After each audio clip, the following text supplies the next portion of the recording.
Самиот поглед на картата на областа Архангелск, на крајниот север на Русија, прави да ти влезе студ в коски. Главниот град со истото име бил значајно пристаниште и трговски центар, но и почетна точка за бројни експедиции за истражување на северот. Баренцовото море, Арктичкиот океан и Северниот пол. Од тука ќе започнеме една нова експедиција, овој пат кон југ.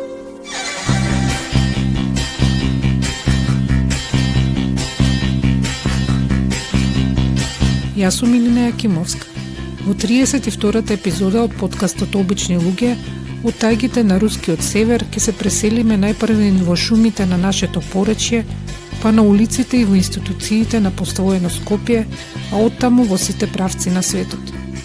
Водичи на оваа експедиција ќе бидат членовите на семејството Малахови, чиј удел во македонската култура доскоро не беше доволно познат. Се до една изложба и низините 4 авторки.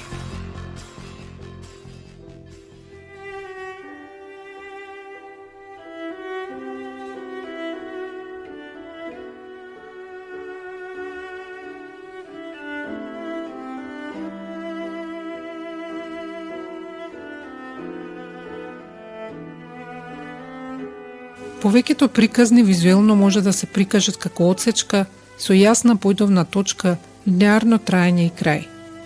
Некои повеќе личат на концентрични кругови, каде еден настан потикнува втор, па трет, па четврт. Приказната за семејството Малахови повеќе потсетува на сликарството на руската авангарда, можеби на еден Малевич или на Кандински. Разиграните форми како да ги ништат геометриските конвенции, боите се прелеваат, а сликата понекогаш има таква длабочина, што различните облици согледани заедно формираат тродимензионален холограм. Како да се раскаже една ваква животна сторија без да се направи неправда кон низината повеќе слојност? Ке се обидеме онака како што тоа го сторија Лина Жила, Јасмина Дамјановска, Љубица Велкова и Јасминка Намичева. Тие се авторки на изложбата под наслов Македонската робинзонијада на семејството бегалци Малахови, која се отвори на 19 октомври 2023 година во музеот на град Скопје. Пред да присуствуваме на низиното отворање, имавме слушнато само за името на Марија Малахова, авторка на еден илустриран албум на македонски народни носии, кој звучеше како да е руско. Не знаевме ниту како се нашла во Македонија, ниту пак каде заминала од тука. И самите авторки на изложбата на почетокот не знаеле многу повеќе. Она што сепак можеле да го предпостават се причините зошто е тоа така.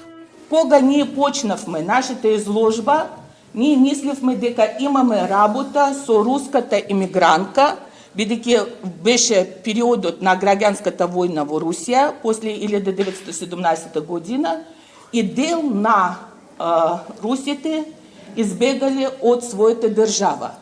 Количината на бегалци беше огромна, целата Европа и целиот свет, можем да кажем, беше преплавен со руските бегалци, но кои што оставиле, например, овде во Македонија, огромна трага. Вие се шетате низ градот, која знае арапската куќа? Да, а и тоа кој изградил? Руски емигрант Иван Артемушкин. Таа е основната зграда која што гледате реклама пивара на площадот.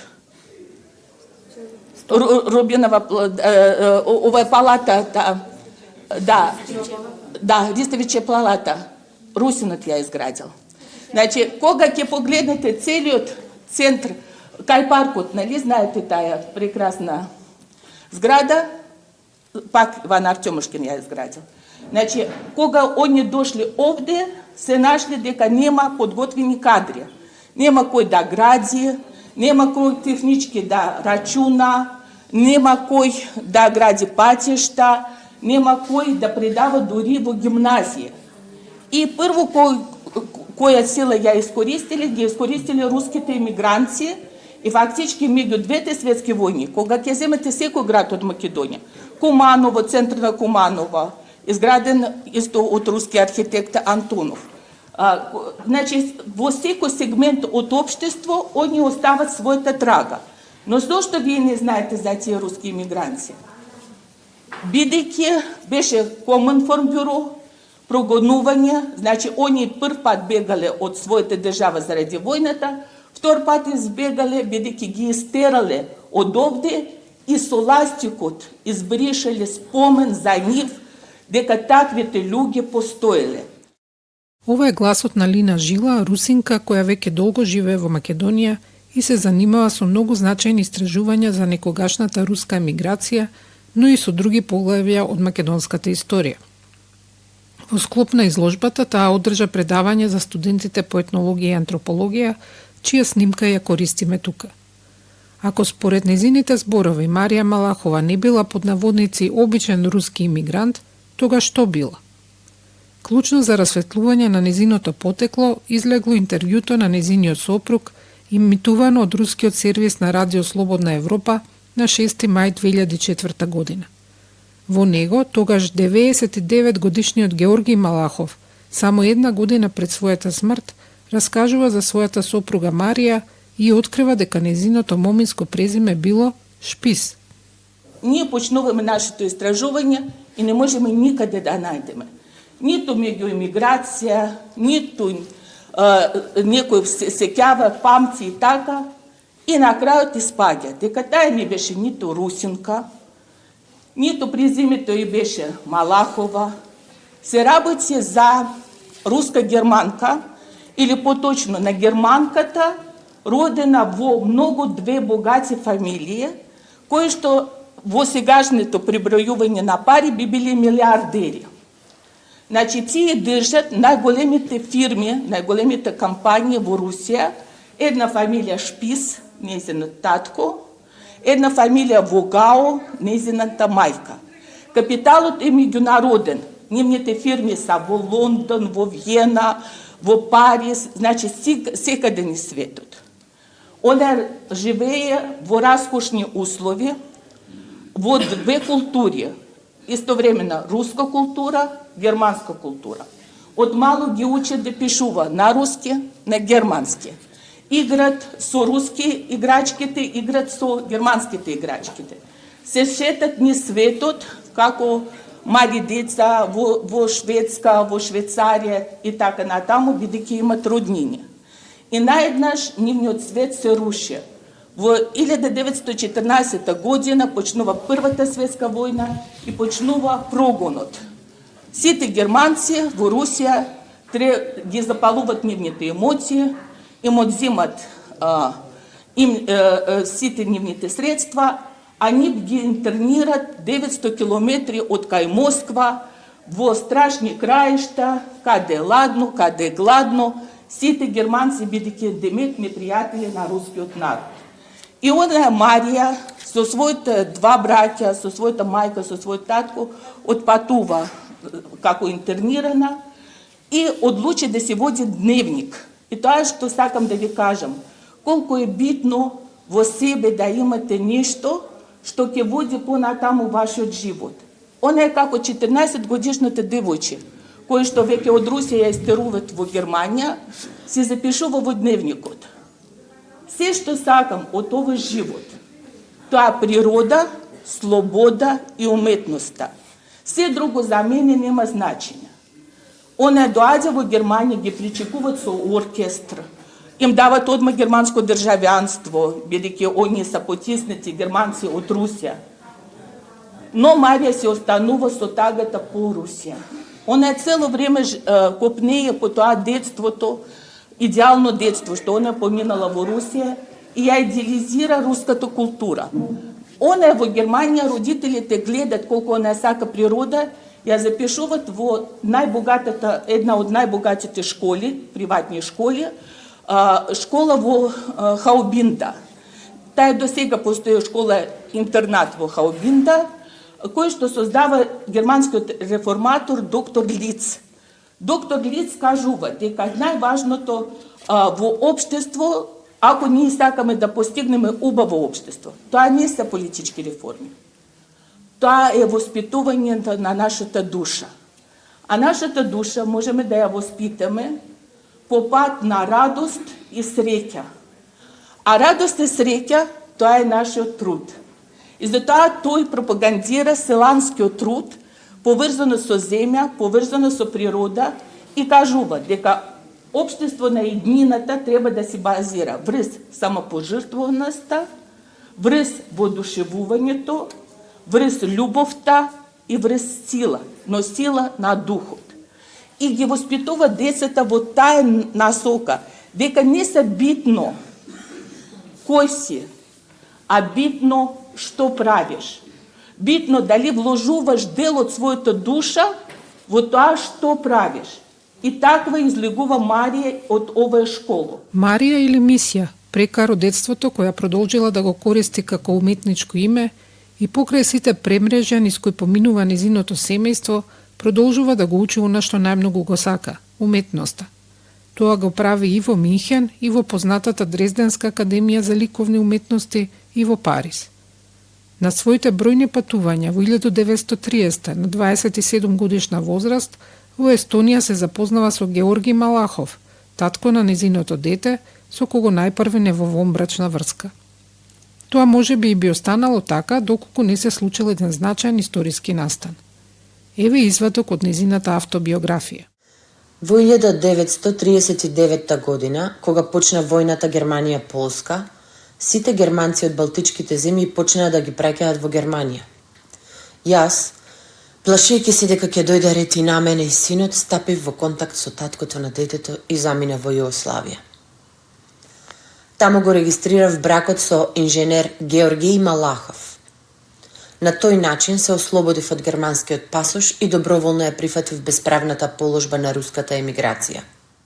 Местото на кое таа му се придружила на својот сопруг и го понудила точно она што го сакала. Мир, едноставен живот и можност да се занимава со својата уметност, фотографијата и сликарството. Порече и Македонија во таа 1939 година била се уште далеку од европските војни премрежи. Георги Малахов тука дошол следејќи го татка си Александар и чичкото Роман. Александар, додека студирал на Московскиот универзитет, дошол во допир со теориите на социјалистот Роберт Овен и станал приврзаник на идејата за самоодржлив живот во кооперативни задруги. Таткото 2 години студирал во Московскиот универзитет, заради политичките протести го исклучуваат, тој се одбира да отиде во Англија да проучува задругарството. Доаѓа после се враќа кај себе на Северна Русија, тоа е Архангелск, таму многу ладно, одма да ви кажам, и нема ништо освен шумите. И сите живеат од шумите. И тој предлага, создава првите задругарства на Северна Русија. Потоа во емиграцијата, после граѓанска војна, се обидува за задругарство во така наречена Закарпатска Русија. Тоа е исто спорна територија помеѓу Чехословачка, тогаш Чехословачка, помеѓу Унгарија и помеѓу Украина. Во градот Мукачево создава кооперација. Живее таму 10 години со кооперација, потоа почнува криза економска и они одат во Белград, бидејќи во Белград кралот Александр создаде таква политика што руските емигранти се поддржуваат. И затоа многу руски емигранти мислат дека Југославија тоа е спас од нивните беди. Кога доаѓаат овде, разбират во Белград дека и тоа не е точно, но тој не се откажува од идеја. Одбира едно место кое што апсолутно запустено во Босна, Србија, Мокра гора. И таму прави задруга. Но побогатите го истеруваат, го прогонуваат. И затоа тој вика за себе: ако ќе отидам во планини, во Македонија, каде нема никој, нема капитал, таму ќе можам да создадам задруга. И тој затоа се преселува во планините, во поречие, каде навистина немаше конкуренција, имаше друга задруга која што се обидуваат србите да создадат, но таа не успева, и таму станува пропагатор на задругарството. Александар Егорович Малахов со брат му во Порече направиле глинена печка за производство на катран. Но наскоро тука дошли и сопругата на Александар, Евдокија, и 3 од нивните 5 деца: Георги, Вјачеслав и Александар Александрович, кого го викаат Саша. Со него пристигнува и втората значајна жена во оваа приказна, неговата сопруга Светлана Малахова. На овој семен портрет му недостасуваат уште еден брат Лев и сестрата Галина, кои не играат улога во македонскиот дел од приказната. Еве како го опишува нивниот дом Саша во своето повеќе томно дело Спомени на еден геолог. На превалецот Чуло има неколку борови дрва и сенка, малку и трева. Од таму до дома, до куќата има околу 2 километри. Наоколу шумат шумите, боровите. Одеднаш борот завршува. Пред нас во устието на долината се гледа малата куќа и смоларната печка. Тоа е живелиштето на татко ми и на чичко Роман, а сега е и наше. Погоре, на косо полегнатата падина, се наоѓа селото Требовје и една мала црквичка. Фабрика Катранка. Така селаните ја нарекуваат печката за варење смола. Иако само двајца работат во ова фабрика, татко ми и чичо Роман. Веднаш по пристигнувањето, почнавме да ја шириме куќата, да доградуваме соби и за нас. Го користиме локалното искуство. 3 вертикални и 3 греди за прицврстување, во празнините меѓу нив поставуваме колци. Просторот меѓу колците го испретуваме со огранки и ги примачкуваме со глина, ги рамниме и оросуваме и ете, цидовите се готови. Успеавме да направиме прозорци, арно, ама со вратите не се снајдовме. Закачивме завеса за почеток. Спалната соба и работниот кабинет се готови. На масата ги запишувам моите геолошки наблюдувања. Во блиското село Борова Брезница, Георги Малахов отвара уште една поднаводници фабрика за терпентин и неговите деривати. Селаните го поздравуваат ваквото ширење на дејноста, бидејќи им одговара некој да ги откупува нивните дрва. Но категорично одбива да организираат работни задруги, нешто што подоцна ќе им го наметне новата социјалистичка власт. На фотографиите од овој период семејниот живот на Малахови делува идилично. Се сервира чај од огромен руски самовар, се берат печурки и рујници, се ловат риби во реката Треска. Чест лик на нив е и верното куче Бојко. Но поради причини кои можеме само да ги замислуваме, зимата 1944 Марија го напушта Порече и со синот Алексеј почнува да живее со деверот Вјачеслав во населбата Хандриево, денешен Ѓорче Петров. Ангажирана е во тогашниот етнолошки музеј на град Скопје како сликар и на ова место останува до 1 ноември 1962, што го дознаваме од сочувана потврда издадена од оваа институција, подпишана од тогашната директорка Вера Кличкова. Марија била дел од тим илустратори задолжени да изработат цртежи во акварел или темпера за секој предмет во сопственост на музеот, кој подоцна се заменил со фотографија. Токму од овој период и оној прекрасен албум што го спомнавме на почетокот на епизодата од 1963, составен од повеќе од 40 панели народни носии во боја, детално исцртани со слободната рака на Марија. Долго време заборавели или намерно игнорирани, тие беа првпат изложени на изложба во музеот на град Скопје во 1991 година. Ништо подобро не поминале и незините дела во Русија. Беале заборавени незините слики, дори сакале да ги фрлат од музеот, бидејќи не догледувале нивната ценност кога се појавиле фотографија во боја, да, бидејќи зошто да пресликуваат кога имаш фотографија во боја и ги правиле.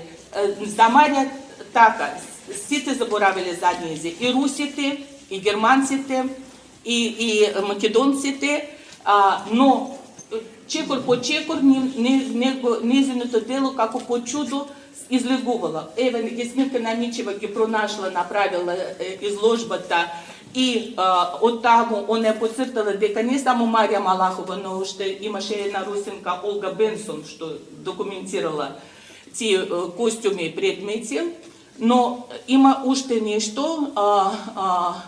Во Русија, например, она продала своите фотографии, бидејќи она беше не само истакнат сликар, но стана истакнат фотограф, етнолошки фотограф. Она правеше етнолошките слики.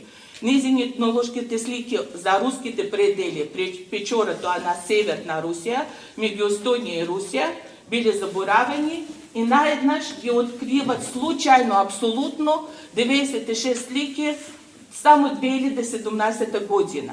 Така со Марија се случува чекор по чекор откривање и мислам дека она би се радувала дека вие дошли и ќе видите тоа што она оставила после себе и незините слики едни и незините слики другите слики од таму се е посочено кој е од музеј на Македонија, кој е што од музеј на Војводина или и тие што останали кај незината внука во Америка, бидејќи ја канеле да живеат во Америка. Таму живеела незина мајка, незиниот брат, но она се откажала, она одбрала својот пат, тој што едноставен, тој што за незе одговараше, патот на својот творештво, тоа што она ја го сакаше. Во еден момент, следејќи го тој пат, Марија одлучува да не го прифати југословенското државјанство и да замине за Советскиот сојуз, поточно за Естонија. Вака ја образложува својата одлука во автобиографијата. Ми издодеа цел живот да бидам бесправен странец, да немам свој дом и услови за живот и работа како сликар.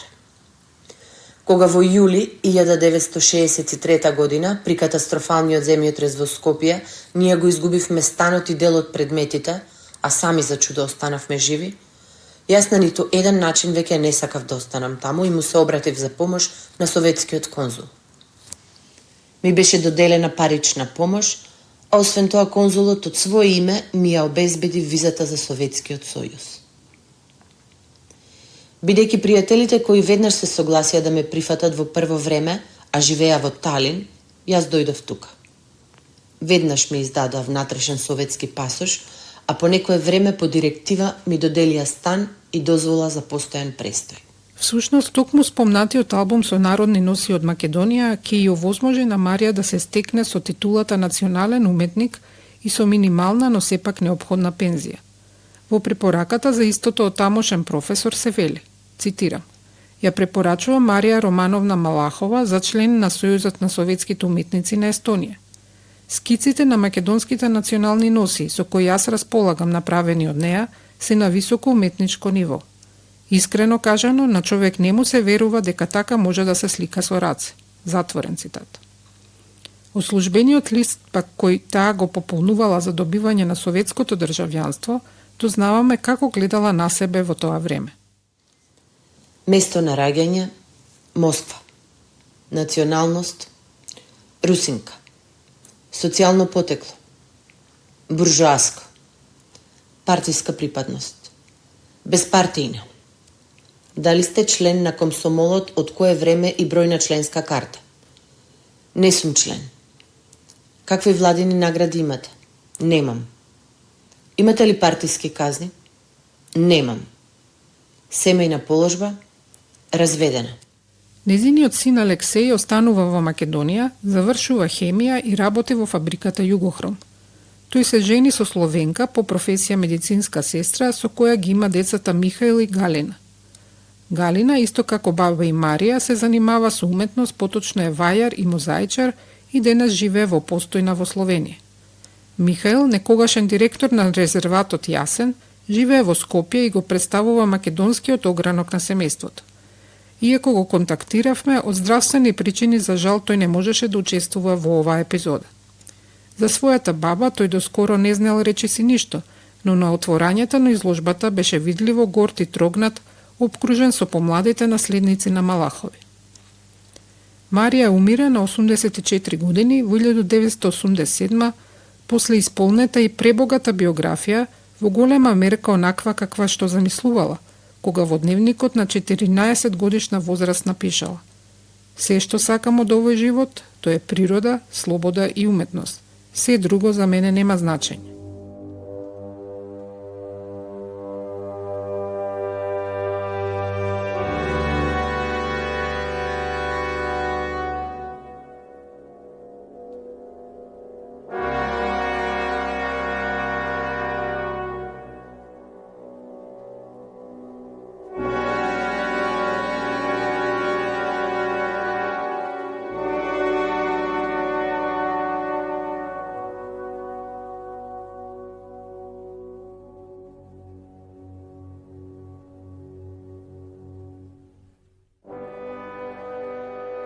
За секој од членовите на семејството Малахови би можело да се направи посебна епизода. за изумителот, задругарот и партизанот Георги, за трудбеникот, механичар и партизан Вјачеслав, за Александар, инженерот геолог кој ќе стане референт за рударство при Јасном, основач на Геолошкиот институт на Македонија и еден од првите четворица предавачи на катедрата по географија со етнологија во рамки на филозофскиот факултет. Но во оваа епизода се фокусираме на снаите во семејството Малахови, спомнатата Марија и незината јатрва 8 години помладата Светлана. Светлана Сергеевна Малахова е основоположник на куклената сцена во Македонија. Доаѓа во Македонија во 1935 година заедно со својот сопруг Александар Александрович Малахов, кој е геолог, а во тој период тука на оваа територија од Македонија, тогаш на Вардарска Македонија, веќе се пристигнати неговиот татко, мајка и чичко. За Светлана Малахова во нашите извори, во нашата документација со која што располагаат нашите институции, речи си да нема ништо, многу малку освен незиното име, кое што се повторува на секој 10 години во монографиите на Драмскиот театар и во една мала книга посветена на кукларството во Македонија и во светот, на познатиот театролог Иван Ивановски, каде што тој по повод настаното премиерата на Силјан Штркот ја изразува жалење за тоа што за оваа уметница не е дадено, на оваа уметница не е дадено должното внимание. И во вториот извор, тоа е во серијалот од Историја на македонскиот театар на познатиот театролог Христо Стефановски, во делот на театарот од времето на партизанскиот период до младинско-детскиот, каде што исто така ја најавува, ги најавува куклените, појавата на куклената секција при МНТ и ја спомнува Светлана Малахова како основоположник на куклената сцена во Македонија. Други кажувања, други записи за нејзе нема. Ова е Љубица Велкова, историчарка на уметност, веќе 30 години вработена во оделот за костимографија во театарот за деца и младенци во Скопје, каде и го снимивме разговорот. Од незините истражувања всушност почнало се. Подготвувајќи издание за деца под наслов Светот на кукларството, за историјата на оваа уметност из годините, таа наишла на името на Светлана Малахова. Се обратила до градскиот и до државниот архив, каде ја упатиле до Лина Жила, нашата претходна соговорничка, која на почетокот тврдела дека станува збор за грешка и дека Светлана е всушност сликарката Марија. За неа немало податоци ни во досиета на ДБК за руските емигранти. Потрагата изгледала безнадежна, се до моментот кога Љубица на интернет не најшла на плакат за представата Храбриот Цане, една од 5 кои таа ќе ги направи во текот на својот престој во Македонија од 1935 до 1949 година. Од тука нештата се развивале како во детективски филм. Но како Светлана воопшто дошла во допир со кукларството? Тие инаку се едноставно економски емигранти. Не се од тие така наречените белогардејци. Тие што ја поддржуваат тие се членови на царската војска и ја го поддржуваат царството, односно царот на Русија. Овие се чисто само економски емигранти. Доаѓаат претходно од Чекословачка, тогашна Чекословачка, каде што и двајцата се образуваат прво таму завршува Светлана во втората реална гимназија, а потоа завршува и високообразовна факултет за примената уметност, исто е тој Руски универзитет. Светлана во Прага ќе има можност да дојде во допир со куклен театар. Во тој период во Прага екзистираат над 2000 фамилиарни, семејни театри. Тоа се трупи. државни театри се појавуваат дури по Втората светска војна. Инаку претходно е сето, тоа е, особено е позната Чехословачка по тие семени театри. Интересно се каже, историјата на кукларството во Чешка е многу ќе одигра, односно самото кукларство ќе одигра важна улога за Чешка, затоа што во тој период на Чешка, во крајот на 19 век и почетокот на 20-тиот, им прети германизација. И од таа причина се појавуваат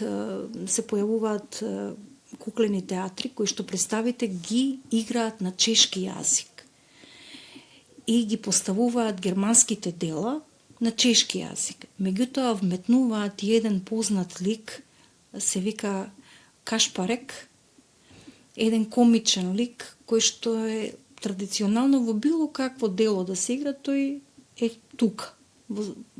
Е вметнат како лик во била која представа, дали го игра Дон Жуан или не знам која друга сериозна представа, сериозен текст, ликот на Кашпарек е присутен во нивните представи. И исклучиво на чешки јазик. Еден од најпознатите е кукларот Копецки. Тој е неговиот фамилиарен театар. Е прв што ќе почне да ги игра куклените представи на чешки јазик. Токму тоа искуство во куклениот театар и значењето на куклениот театар Светлана ќе го пренесе тука во Македонија. Веднаш после отварањето, 45 година се основа МНТ, веќе во 46 на 21 април е првата премиерна изведба на куклена представа, односно Силјан Штркот, на сцената на Македонскиот народен театар. За раководител на таа секција, куклена секција, е назначена токму Светлана Малахова. За првата представа таа ќе ги изработи и куклите, ќе ги учи актерите како се анимираат куклите, ќе ја изготви и сценографијата. Воедно таа е режисер на првата представа, а Петре Прличко, кој што ќе остане соработник до крајот, до незиното заниминување, е драматург на таа представа. Во следните уште 4 представи кои што ќе ги постават заедно, тој тандем Прличко и Малахова, диригентската палка ја презема Петре Прличко, а се останатото повторно куклите ги изработува Малахова, драматургијата во некој се појавува Петре Прличко, во една представа се појавува и како сценограф се појавува и познатиот сценограф и костемограф и карикатурист Василije Поповиќ Цицо. На таа сцена, значи, ќе се во тие од 46 до 49 година, 1949 година до незиното заминување некаде пролетта во 49-та ќе се постават 5 представи. Значи првата е Силјан Штркот, потоа Шумска дружба, Црвенкапа, Златната рибка и Храбриот Цане.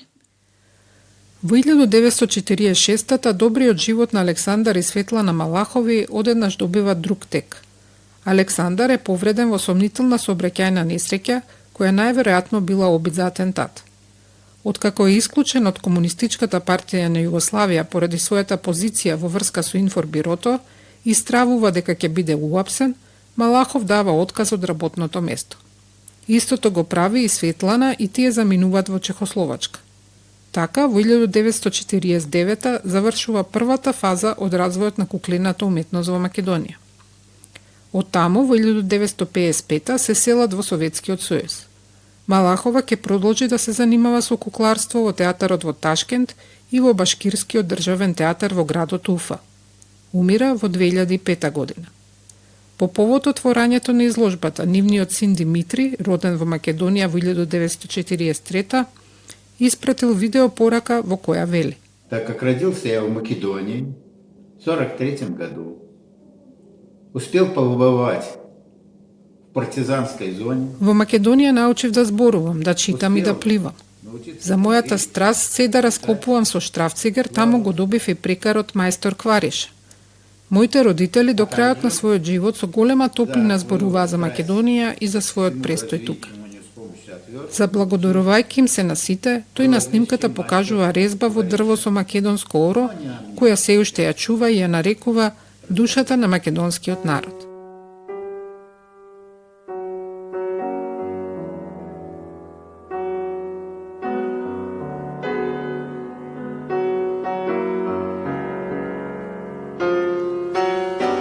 Од приказната за семејството Малахови се прави одличен филм кој би содржал се: историски превирања, авантури, љубов, неочекувани пресврти и мистериозни парчиња кои остануваат такви и долго по завршувањето на филмот. Марија би можела да игра нашата Верица Недеска, која и го позајмува гласот во оваа епизода. Светлана не изгледа дека би лежела на една, например, Звезда Ангеловска. Веруваме дека тие одлично би ја доловиле и пошироката поента на тој замислен филм, дека, како што велат и авторките на изложбата, тешкотиите на едно мачно време и на едни номадски души еднаш ќе исчезнат, но нивното добро дело ќе остане. Секогаш се поставува прашање, а зошто јас треба да се вложувам ако никој не е заинтересиран, ако тоа што ќе направиш пак ќе пропадне. И тоа создава чувство на пасивизираност, тоа се создава чувство зошто. Еве зошто. Бидејќи ќе дојде денот кога вашето дело ќе исплие на површината. Ќе дојде денот кога тоа што вие вложивте со вашето срце, со вашата душа, ќе придонесе за поубава иднина. Апсолутно така ќе биде и мора да биде. И како што ние дадовме насловот за нашата изложба. Тешкоците ќе поминат, ама благото дело, тоа знаеле стари римляни кои што измислили оваа пословица, овој израз, ама благо дело, добро дело што ќе оставите, ќе живее вечно.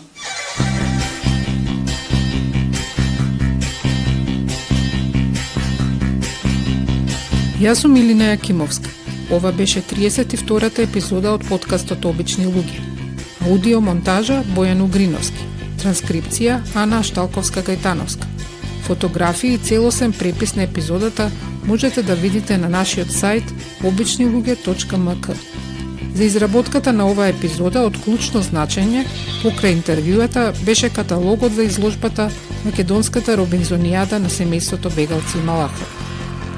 Огромна благодарност до Нина, Љубица, Јасмина и Јасминка за нивниот ентузијазам и непресушна трудолюбивост да се нурнат во тајните на историјата и да ги расветлат оние незини качиња кои намерно или ненамерно се покриени со сенки и слоеви прашина. Обичните, необични луѓе Малахови го заслужуваат тоа.